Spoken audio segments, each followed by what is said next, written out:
Hello baby, কি করো? এই তো আমার R15 বাইকে খুঁজতেছি। ও আচ্ছা, তুমি কি করো? আমি তো মেকআপ করতেছি, পার্লারে আসি।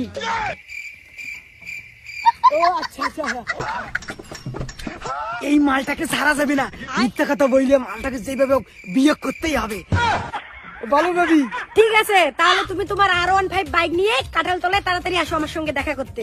হ্যাঁ, আমি ওইখানেই তোমার জন্য ওয়েট করবো। আচ্ছা ঠিক আছে।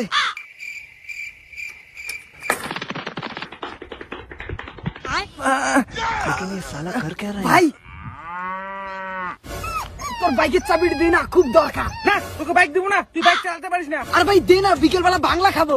আচ্ছা ঠিক আছে নে, ঠিক আছে থাকা, বিকেলে দেখা হবে। আচ্ছা যা।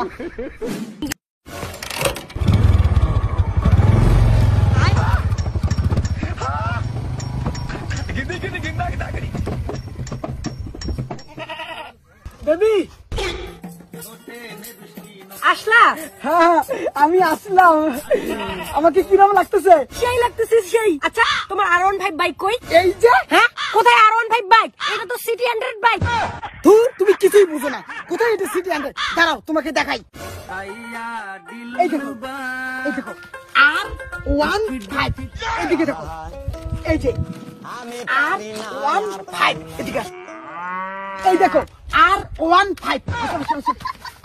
এই যে দেখো R15। আরো আসো, এই দেখো R15। কিন্তু ওইখানে তো সিটি 100 লেখা। কই এখন দেখাও দেখি কোথায় লেখা। এখন তো কোথাও নেই। কি লেখা আছে এখানে? R15। দেখছো আমার R15 বাইক আছে। চলো আমার সঙ্গে ঘুরতে যাবা? চলো আমার বাইকে ঘুরে আসি। R15 dream dream dream. এটাই কি R15 বাইক? আর বেবি চলো তোমাকে ঘুরিয়ে নিয়ে আসি। চলো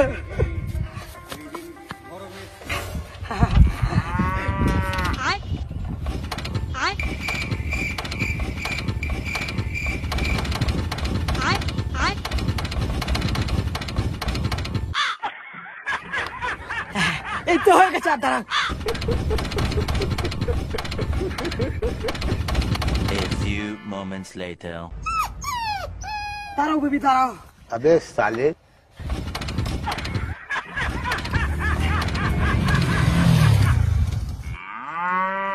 হ্যাঁ, এটাই তো R15 বাইক। আর এটা তো সিটি 100 বাইক। এই যে সিটি আর পিছনে 100। আরে না বেবি, এটাই অরিজিনাল R15। এই যে লেখা আছে R15। R15 তো লেখা থাকে গাড়ির বডিতে, সামনে এভাবে কাগজের উপর এক্সট্রা করে লেখা থাকে না R15। আরে এটাই অরিজিনাল। বাইকের আওয়াজ নেই আর এইভাবে কাগজে লিখে আমাকে ঠকানো। টাটা।